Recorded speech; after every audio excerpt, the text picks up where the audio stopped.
Scene description: a peaceful suburban neighborhood with perfectly maintained homes and manicured lawns. Each house is neat and orderly, the gardens lush and well-kept, creating an idyllic, serene atmosphere. In the foreground, there's a crooked mailbox, a flower pot just slightly off-center, and a flag that's not quite aligned with the correct angle. Subtle imperfections in an otherwise perfect scene. These small infractions stand out in the otherwise pristine environment. Across the street, a group of neighbors stands in conversation, exchanging puzzled looks and murmuring in confusion. There's an air of unease among them, a sense of tension rising in the otherwise calm neighborhood. A few residents are seen looking at letters in their hands, suspiciously looking over the fines they received. The sun set behind the houses, casting long shadows, which reflect the growing tension. In the background, subtly in the corner of the scene, is the HOA president Valerie Curtis, standing with a stern expression, discussing the fines with a neighbor. She holds a clipboard, her body language indicating urgency, but the people around her seem unsettled. A security camera is barely visible, hidden in the shadows of a tree or atop a porch, symbolizing the unseen surveillance. Visual style: cinematic, with soft, natural lighting that contrasts with the growing sense of unease. The image should be warm in tone, but with the shadows deepening to suggest something amiss beneath the surface of suburban perfection. The camera angle should capture the neighborhood's pristine appearance, while also emphasizing the tension among the residents and the hidden surveillance. Scene description: a peaceful suburban neighborhood with perfectly maintained homes and manicured lawns. Each house is neat and orderly, the gardens lush and well-kept, creating an idyllic, serene atmosphere. In the foreground, there's a crooked mailbox, a flower pot just slightly off-center, and a flag that's not quite aligned with the correct angle. Subtle imperfections in an otherwise perfect scene. These small infractions stand out in the otherwise pristine environment. Across the street, a group of neighbors stands in conversation, exchanging puzzled looks and murmuring in confusion. There's an air of unease among them, a sense of tension rising in the otherwise calm neighborhood. A few residents are seen looking at letters in their hands, suspiciously looking over the fines they received. The sun set behind the houses, casting long shadows, which reflect the growing tension.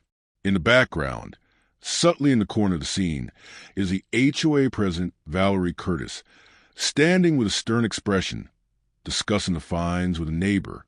She holds a clipboard, her body language indicating urgency, but the people around her seem unsettled.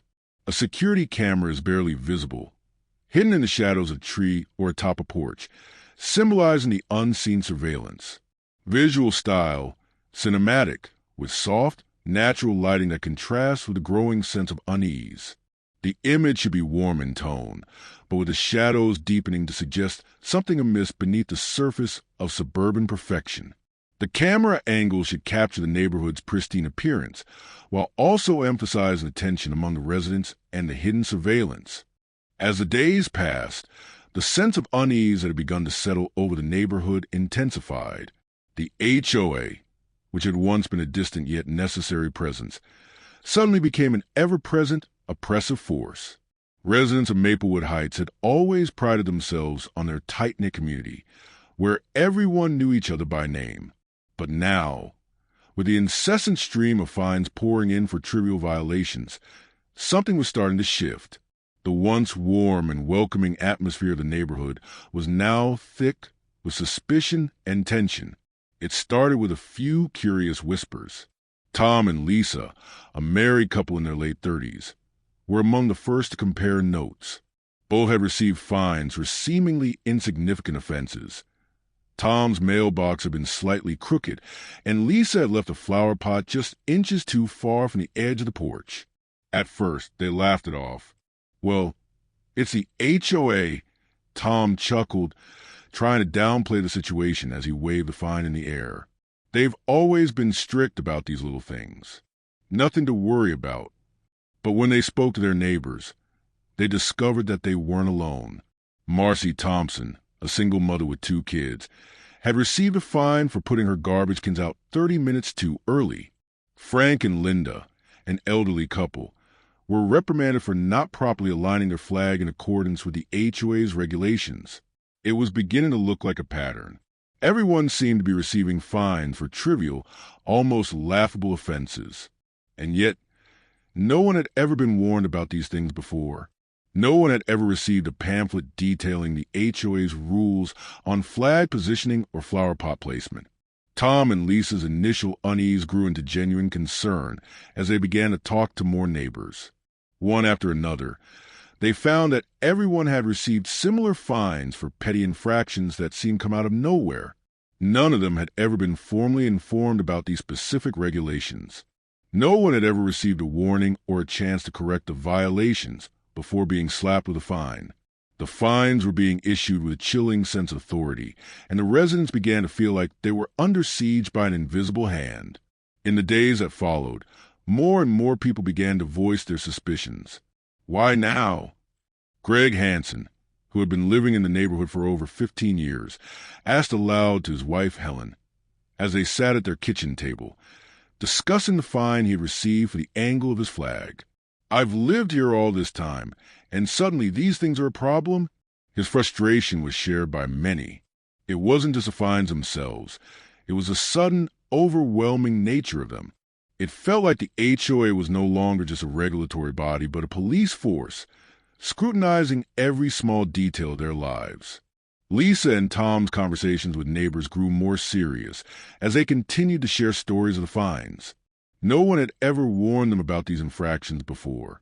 There was no pamphlet, no community meeting discussing the specifics of these small, seemingly inconsequential rules. The HOA was acting as if these violations were the most important issues in the neighborhood, and they were doing so with a sense of urgency and power that made many of the residents uncomfortable. As more people began to talk, it became clear that the fines weren't just happening by accident. There was a methodical, calculated approach behind the scenes. The HOA seemed to have a newfound obsession with maintaining an almost impossible standard of perfection in the neighborhood, and the fines were the weapon they were using to enforce that standard. But why now? Why this sudden push for order? And why weren't the residents being given any chance to make things right? What started as a trickle of strange fines soon became a flood. The trickle of complaints spread like wildfire through the neighborhood, sparking conversations in the streets, at the coffee shop, and across back fences. Each conversation added to the growing sense of frustration and confusion. People were growing tired of the fines and the lack of explanation. They wanted answers, but the HOA remained tight-lipped, refusing to respond to any questions or inquiries about the sudden barrage of penalties. It was as if the HOA had become a shadow in the neighborhood, casting its presence over every conversation and interaction. Residents began to feel like they were living under a microscope, with every move scrutinized and every small mistake punished. The sense of privacy that had once existed in the close-knit community began to erode, and people began to feel exposed. "What is going on?" whispered Susan from across the street to her husband as they sat in their car, staring at yet another notice on their dashboard. "They've never been this harsh.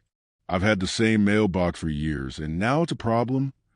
She clutched the paper in her hand, the edges crinkled from the tight grip of frustration. Her voice trembled as she spoke, but there was a fire in her eyes that matched the anger building inside her. As the days passed, the fines continued to roll in, and the once friendly neighborhood began to fracture. Conversations at the park turned into hushed whispers, with neighbors exchanging stories of the fines they had received.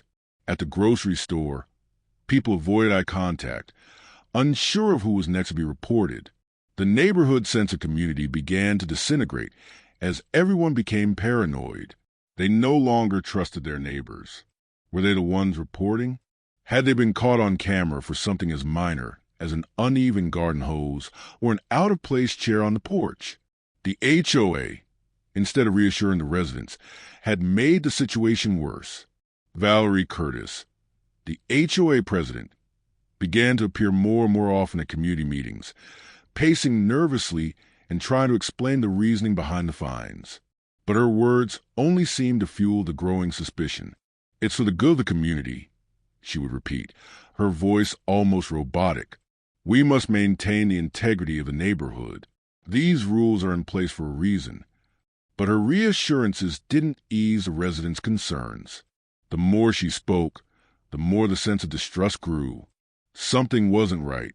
Neighbors who had once greeted each other with warm smiles now passed each other in silence, avoiding eye contact. The tension was palpable. The feeling of watching, of being watched, was suffocating. The community that had once been a sanctuary for the residents now felt like a prison. The whispering continued, growing louder with each passing day. And as it did, a darker truth began to emerge from the shadows. Hook!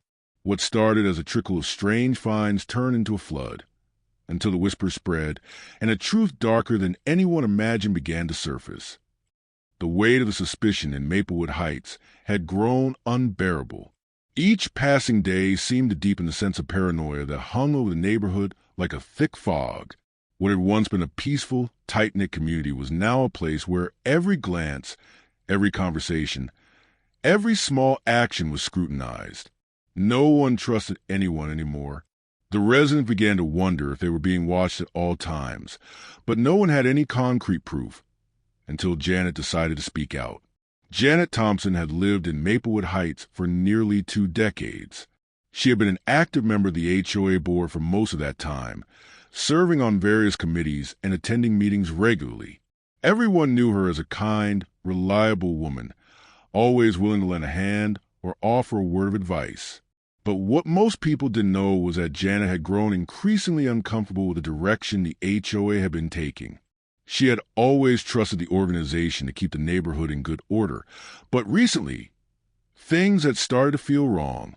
The fines for minor infractions, the sudden obsession with perfection, the increasing pressure to conform, all felt too much. For weeks, Janet had been sitting on a secret, one that had begun to eat away at her conscience. She had known about the cameras. She had seen the installation of the surveillance equipment, which was being done under guise of neighborhood security. But the truth was much darker than anyone could have imagined. The HOA wasn't just using the cameras to keep an eye on the neighborhood for safety. They were monitoring every resident's movements, tracking them even in their private spaces, backyards, driveways, and even through the windows of their homes. It wasn't just about preventing crime or vandalism. It was about control, about knowing everything, about selling their privacy for profit. The cameras, Janet knew, had been strategically placed around the entire neighborhood. The HOA had partnered with an unknown third-party security company, one that was eager to collect footage for its own benefit. The residents were being filmed at all times, while gardening, sitting on their porches, walking to their cars, or even simply enjoying the privacy of their own backyards. The footage was being sold to advertisers who were using the data to target residents with personalized marketing. Even worse, security companies were purchasing the footage to bolster their databases and refine their surveillance systems. The HOA wasn't just violating the trust of the community. It was profiting off of the residents' personal lives without their consent. The realization hit Janet like a ton of bricks. She had ignored the small red flags for as long as she could, rationalizing it all as part of the HOA's drive for security. But when she found out about the third-party deal and the depths of the surveillance, she couldn't stay silent any longer. Her conscience weighed heavily on her, and the guilt of being complicit in something so invasive gnawed at her every day. One evening, after another HOA meeting filled with defensive speeches from Valerie Curtis, the HOA president, Janet, couldn't take it anymore. She knew she had to speak out. She just wasn't sure how. The fear of retaliation, of losing everything she had worked for, kept her awake at night. But the thought of continuing to be part of this oppressive, invasive system was worse. The fear of being exposed was nothing compared to the terror of knowing she had allowed this to happen. That night, after the meeting, Janet made a decision. She would go to Lisa, one of the few people she still trusted in the neighborhood, and tell her everything. Lisa had been one of the first to ask questions about the fines, and she had become a beacon of hope for the residents who were beginning to realize the truth. Janet wasn't sure she could trust anyone else, but she had to start somewhere. Lisa was sitting on her porch, the faint light from the lamp casting shadows on her face, when Janet knocked on her door. There was a tense silence before Lisa opened it. Janet stepped inside, her face pale and her eyes wide with fear. She had never looked so vulnerable, so small. "Janet, what's going on?" Lisa asked, her voice filled with concern. "You look like you've seen a ghost." Janet shook her head, not trusting herself to speak right away. She closed the door behind her and took a deep breath. The words were stuck in her throat, but the weight of what she had to say was too much to bear. "I have to tell you something," Janet finally whispered, her voice trembling. "Something that I've been keeping to myself for too long. I was part of the HOA when they decided to install the cameras." Lisa frowned. "Cameras? You mean the security cameras? What's wrong with them?" Janet closed her eyes, steeling herself for what she was about to say. "They're not just security cameras. They're watching us, all of us, everywhere, not just the streets and the public areas. They're watching our private backyards, our driveways, even inside of our homes through our windows." Lisa's face drained the color as she stared at Janet in disbelief. "What? You mean they've been spying on us?" Janet nodded, her heart pounding in her chest. "Yes, they've installed cameras all around the neighborhood under the guise of security. But it's not about that. They're tracking our every move. They're selling the footage to third-party advertisers, and security companies are buying it too. We're being watched, recorded, and sold without even knowing it." The words hung in the air like a cloud of smoke. Lisa was speechless, her mouth agape as she tried to comprehend the enormity of what Janet was saying. "But why? Why would the HOA do that?" Lisa stammered, trying to wrap her mind around the betrayal. "It's all about control," Janet explained. "They've been doing this for months, maybe longer. They wanted to make sure we're all following the rules, but they also wanted to make money off of it. They're selling our privacy, and I can't be part of this anymore." Janet's voice cracked with emotion as she spoke. "I couldn't stay silent. I had to tell someone." Lisa stood there, frozen in shock. But then she stepped forward, her hand gently resting on Janet's arm. "We need to expose this. This isn't just about privacy. It's about our lives being sold for profit." Janet nodded, tears welling up in her eyes. "I'm terrified.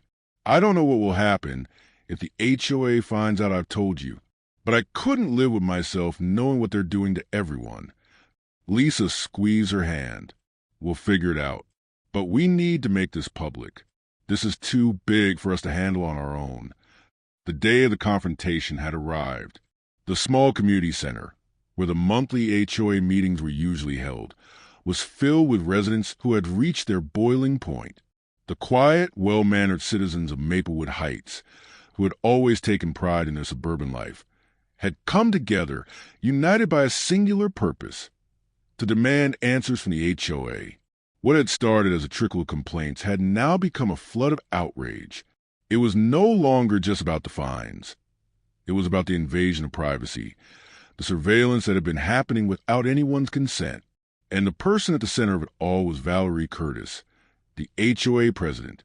Tom, Lisa, and several other neighbors were in attendance, determined to make their voices heard. They had come armed with evidence. Screenshots, witness testimonies, and most importantly, Janet's inside information about the cameras. As they gathered in the meeting room, the air was thick with tension. The usual calm, routine nature of the HOA meetings had given way to an atmosphere of distrust and anger. People were speaking in hushed tones, their murmurs blending into a low hum as the HOA board members sat at the front, looking unusually calm, too calm. Valerie Curtis sat at the head of the table, a stern look on her face. She had always been an imposing figure at the meetings, but today she seemed more defensive, more on edge. Behind her, the rest of the board members sat with their arms crossed, silently observing the growing unrest in the room. Janet, standing off to the side, watched nervously as Tom stood up to speak. He had been waiting for this moment for days, and now with the weight of the truth in his hands. He was ready to confront the HOA head-on. Tom cleared his throat before addressing the board. You have some explaining to do. The fines, the surveillance, the cameras. The residents of this neighborhood have been living in fear, and we want answers. Valerie's eyes narrowed, and she immediately raised her hand, signaling for Tom to stop. We've heard enough of these baseless accusations, she said coolly. These rumors are not true. There is no surveillance happening in this neighborhood. The cameras are part of the security program we approved last year to help keep the neighborhood safe. This is not an issue for public discussion. Her words were calculated, dismissive, as if the matter was beneath her. She gave Tom a patronizing smile, one that made his blood boil. But Tom wasn't backing down. The other residents in the room shifted uncomfortably in their seats, their eyes filled with disbelief.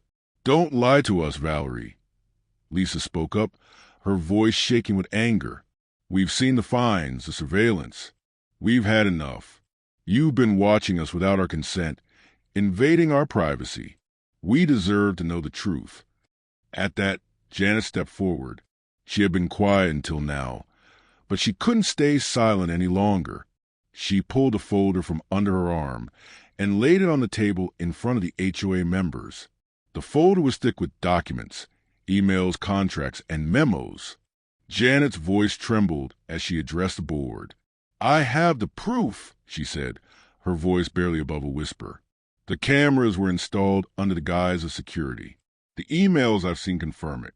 You've been selling footage to third parties. There's no denying it. Valerie shifted in her seat, her face pale, her calm exterior beginning to crack.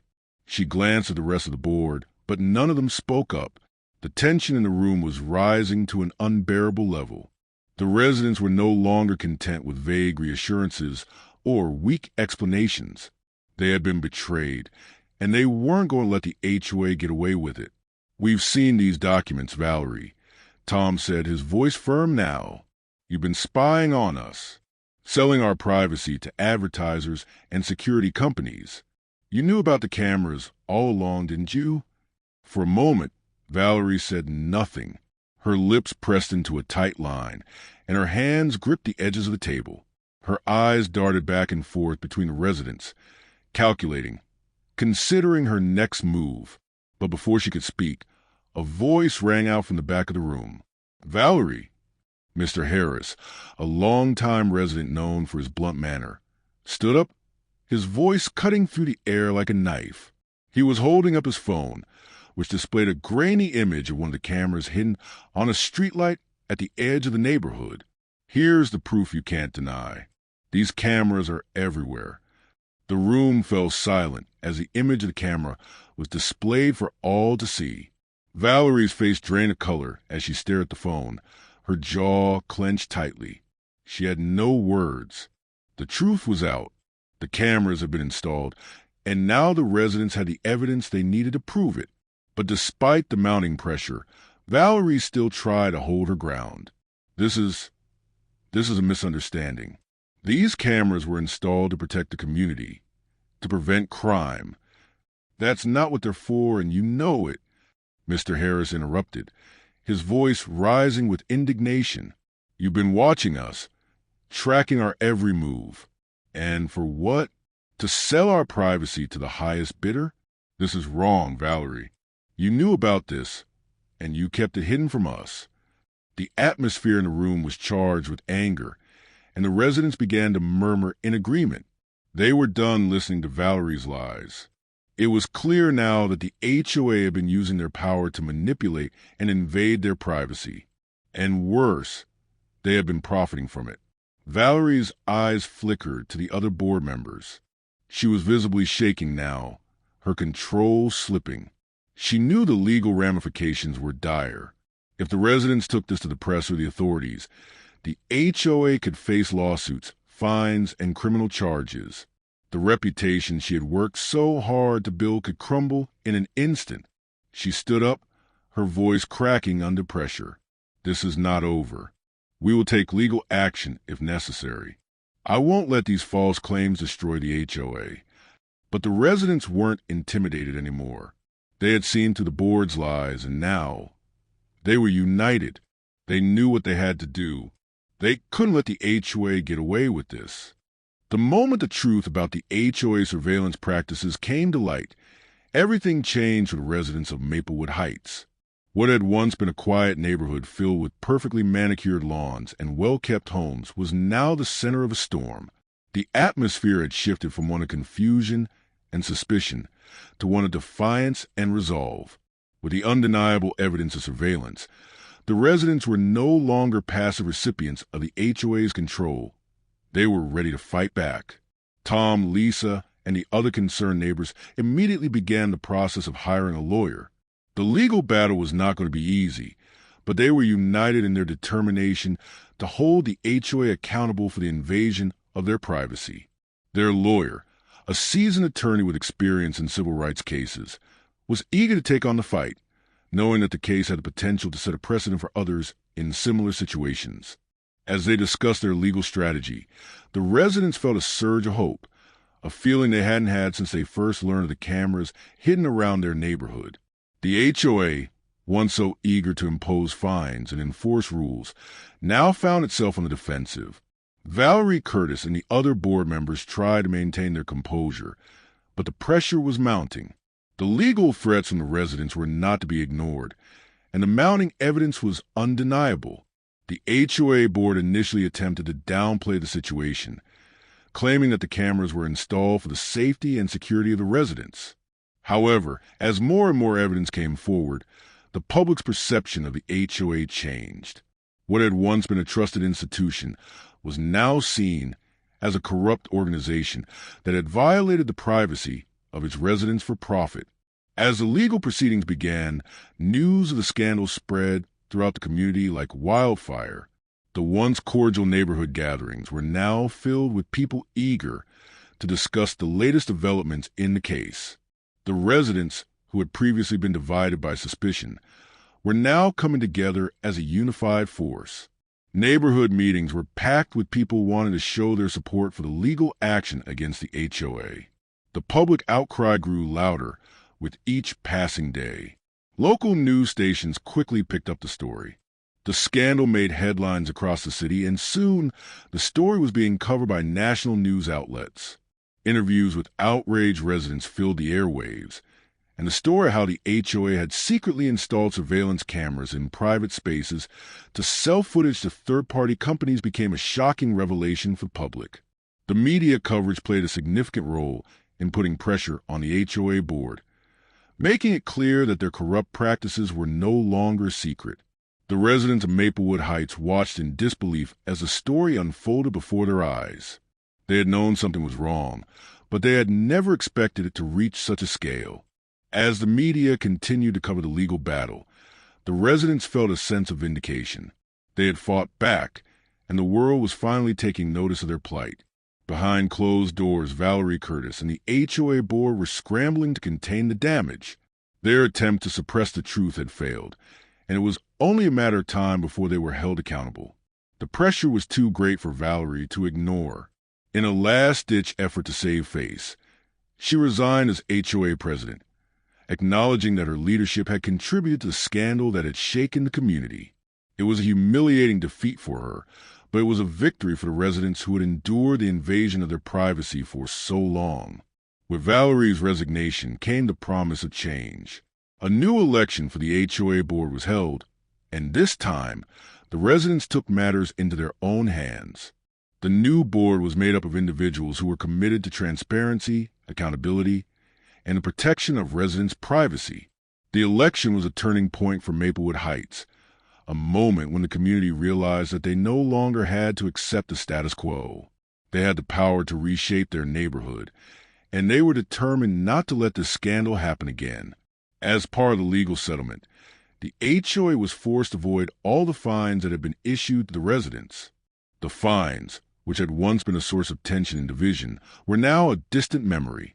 The residents of Maplewood Heights were no longer under the thumb of the HOA. Their privacy had been restored, and they could finally breathe a sigh of relief.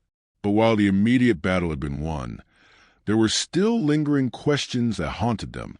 Who were the third-party companies that had purchased the footage? What had they done with the private data they had been given access to?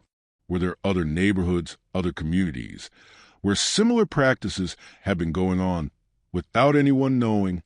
And how far did the surveillance extend? The residents had only uncovered part of the story, and they knew there was still much more to learn. The idea that their personal lives had been sold to unknown corporations for profit was a bitter pill to swallow. They couldn't help but wonder how many others had been subjected to similar violations. The residents of Maplewood Heights had taken a stand, but they knew that their fight for privacy was far from over. They were determined to stay vigilant, to ensure that no one else would have to go through what they had endured. In the weeks following the settlement, the neighborhood underwent a transformation. The residents became more active in their community, not just in terms of preserving their rights, but in making sure the HOA could never again abuse its power. Regular meetings were held to discuss the future of the neighborhood, and the new HOA board worked to rebuild trust with the residents. It was a slow process, but the community was healing. The residents of Maplewood Heights had learned a valuable lesson. They couldn't afford to be complacent. They had allowed the HOA to overstep its bounds, and it had cost them their privacy. But they had fought back, and they had won. As the neighborhood slowly returned to normal, the residents remained vigilant, knowing that their community's strength was not just in its ability to maintain its lawns and gardens, but in its ability to protect the rights and privacy of every individual who called a home. The final chapter of the scandal was written, but the story wasn't over. The residents knew that as long as they remained united and committed to transparency, they could ensure that the HOA would never again threaten the peace and privacy they had fought so hard to protect. They had taken back control of their neighborhood, and they weren't going to let anyone take it from them again.